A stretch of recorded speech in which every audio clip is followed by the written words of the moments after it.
Hello friends, मैं अखिल art class में आपका स्वागत है। आज मैं आपको इस वीडियो में शेडिंग करने की टेक्निक के बारे में बताऊंगा।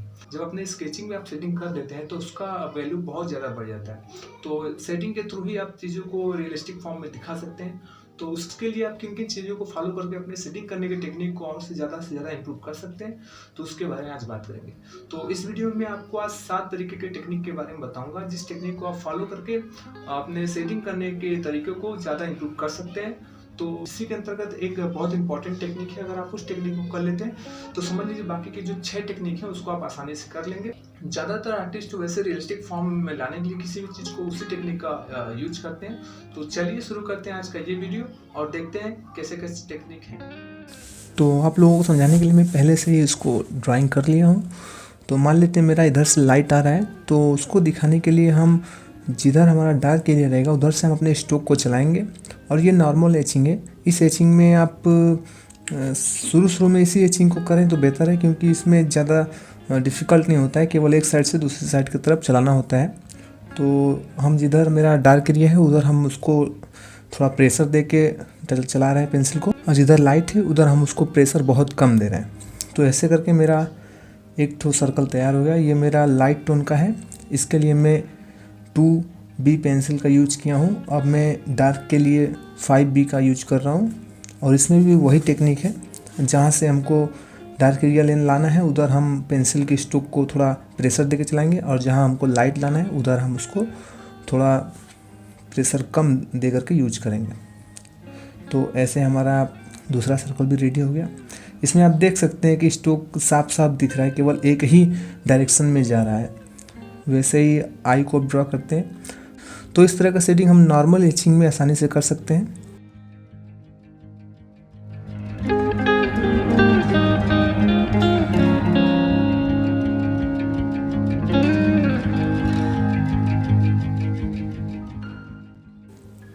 और अब शुरू करते हैं हम क्रॉस एचिंग। क्रॉस एचिंग में हम लाइनें को हल्के हाथ से भी चला सकते हैं और प्रेशर दे के भी चला सकते हैं, क्योंकि हमें लास्ट में इसमें डार्क एरिया को दिखाने के लिए एक एचिंग के ऊपर दूसरा एचिंग करना ही पड़ता है। तो ये मेरा लाइट टोन में पहला सर्कल रेडी हो गया, जिसमें कि हम एचिंग के तरीके से अपना लाइट टोन को दिखाए हैं, लाइट और डार्क को। तो ये सर्कल मेरा रेडी हो गया। अगर आप इसमें शेडो को दिखा देते हैं तो काफ़ी बेटर हो जाता है कोई भी चीज़। तो हम इस सर्कल में शेडो को भी दिखाते हुए चल रहे हैं। इसमें हम 5B का यूज कर रहे हैं पेंसिल का। और वैसे ही इसमें भी क्रॉस एचिंग में एक एचिंग के ऊपर दूसरे एचिंग को चलाते हैं, जैसे क्रॉस कराते हैं तो वो क्रॉस एचिंग कहा जाता है। तो ये वाला भी सर्कल हमारा रेडी हो गया और इसका शेडो बना देंगे। उसके बाद ये भी हमारा एक सर्कल रेडी हो जाएगा। उसके बाद जो हम आई ड्रॉ किए हैं उसको सेट करेंगे। इसमें भी शेडिंग करते वक्त वही बात का ध्यान देना है। ये नॉर्मल शेडिंग से थोड़ा सा टफ होता है, बट इससे भी काफ़ी बेटर इफेक्ट मिलता है।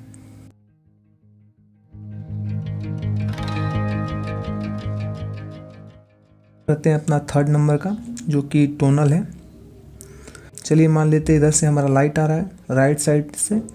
तो उसको शेडिंग करते वक्त अपने पेंसिल को हल्के हाथ से पकड़ करके एक जगह से दूसरे जगह तक राउंड करते हुए लेकर जाएंगे, मतलब मर्ज करते हुए। इसमें किसी टूल्स का यूज ना करके डायरेक्ट पेंसिल से मर्ज किया जाता है। ये वाला शेडिंग में काफ़ी रियलिस्टिक इफ़ेक्ट पड़ता है, काफ़ी रियलिस्टिक प्रभाव दिखता है ड्राइंग में। और इससे ज़्यादातर आर्टिस्ट जो हाइपर रियलिस्टिक में काम करते हैं वो यही टेक्निक यूज करते हैं। और इससे हम किसी भी चीज़ को हाइपर रियलिस्टिक फॉर्म में ला सकते हैं। टोनल वर्क है, इसमें एक टोन के बाद दूसरे टोन को पेंसिल को ही डायरेक्ट मर्ज करते हुए पेंसिल से ही चले जाएंगे।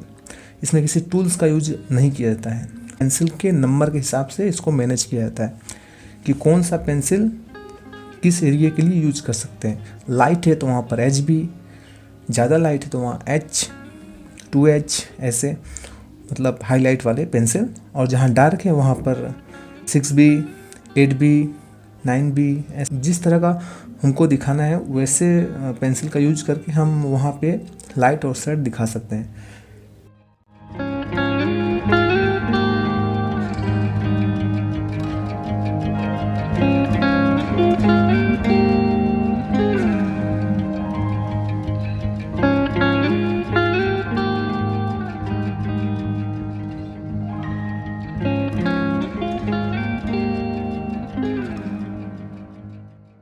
उसके बाद जो आई ड्रॉ है उसमें हम शेडिंग करते हैं इसी टेक्निक में।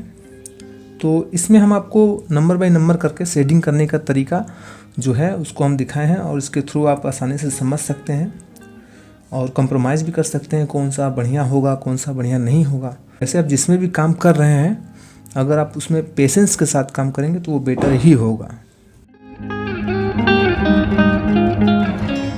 और हम शुरू करते हैं स्मर्ज टेक्निक, जो कि हमारा 4th नंबर का टेक्निक है।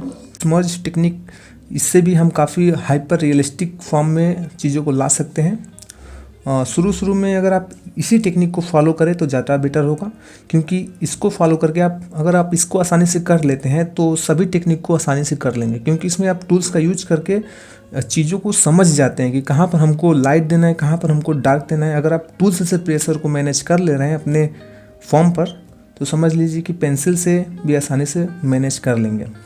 और इसमें डायरेक्ट पेंसिल के द्वारा अपने लाइट एरिया पर थोड़ा कम और डार्क एरिया पर थोड़ा ज़्यादा पेंसिल के ग्रेफाइट को यूज करके पहले शेडिंग दे लेंगे, उसके बाद टूल्स के द्वारा इसको मर्ज कर देंगे। तो हमारा ड्राइंग बहुत जल्दी और हाइपर रियलिस्टिक फॉर्म में उभर के सामने आएगा।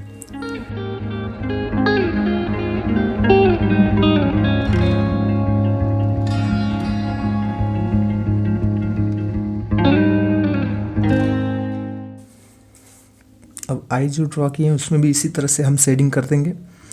जहाँ पर लाइट है वहाँ पर कम प्रेशर देकर टूल्स को इमर्ज करेंगे, टूल्स के द्वारा मर्ज करेंगे, और जहाँ पर डार्क है वहाँ पर थोड़ा ज़्यादा प्रेशर देके मर्ज करेंगे। तो केवल ये समझने के लिए आपको है कि कौन से टेक्निक ज़्यादा बेटर हो सकते हैं शेड देने के लिए, शेडिंग करने के लिए। तो इसमें हम जो 7 तरीके के शेडिंग के बारे में बताए हैं उसमें से आपको जो भी अच्छा लगे उसको फॉलो करके आसानी से आप कर सकते हैं। और ये 5 नंबर का टेक्निक स्क्रम्बल टेक्निक है।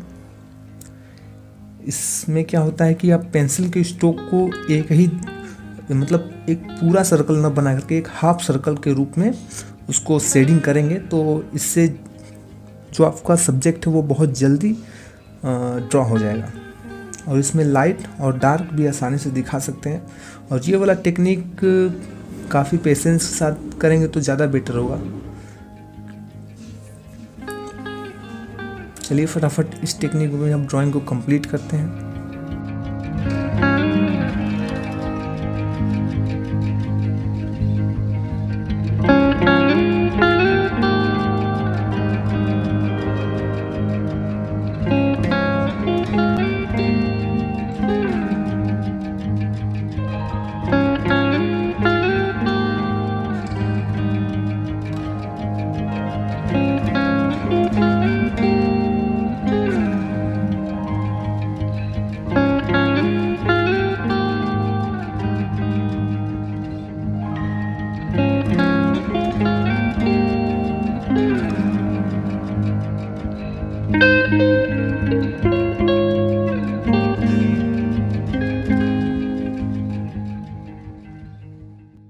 नंबर के टेक्निक के बारे में बात करते हैं जिसका नाम है स्टीपल टेक्निक। आजकल ज़्यादातर लोग इसी टेक्निक में काम कर रहे हैं क्योंकि ये काफ़ी पेशेंस के साथ किया जाता है इस टेक्निक में, और एक डॉट लगा करके इस पूरे ड्राइंग में शेडिंग का काम किया जाता है। जैसे कि आप देख सकते हैं इस सर्कल में एक डॉट लगा करके इसको लाइट और शेड वाले एरिया को दिखाया जा रहा है, और ये बहुत पेशेंस के साथ इसमें काम किया जाता है। आजकल लोग इसी टेक्निक में ज़्यादा काम करना बेटर समझते हैं। वो अपना जो आई ड्रॉ है उसमें भी हम शेडिंग का काम कर लेते हैं स्टीपल टेक्निक में।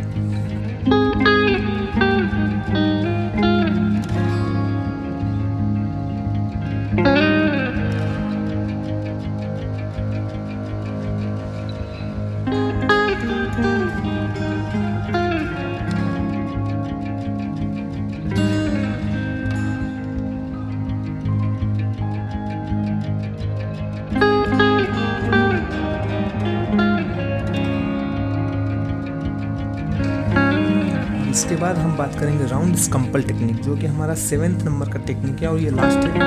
और ये टेक्निक आप किसी भी चीज़ों को वॉल्यूम लाने के लिए उसमें सर्कल करके इसको पूरा सेटिंग का काम इसमें कर सकते हैं। इसमें एक सर्कल के ऊपर दूसरा सर्कल क्रॉस करे कोई बात नहीं, मगर वॉल्यूम को बहुत आसानी से ला सकते हैं। जैसे कि हमारा पहला सर्कल कंप्लीट हो गया है, तो हम दूसरे सर्कल को इसी टेक्निक में करके दिखाते हैं।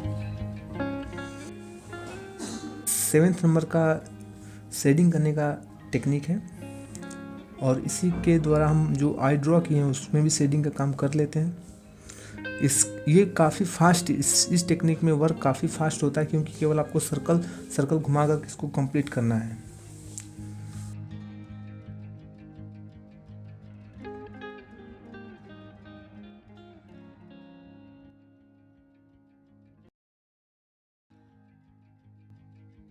तो आप लोगों ने देख लिए होंगे कि कैसे कैसे सेटिंग करने के तरीके हैं। इन तरीकों में से जो भी आपको अच्छा लगे उसको फॉलो करके एक अच्छा ड्राइंग को शेड दे सकते हैं, उसका वॉल्यूम ला सकते हैं। तो अगर ये वीडियो अच्छा लगा हो तो हमारे चैनल को सब्सक्राइब करें और इस वीडियो को लाइक करना ना भूलें। Thank you for watching.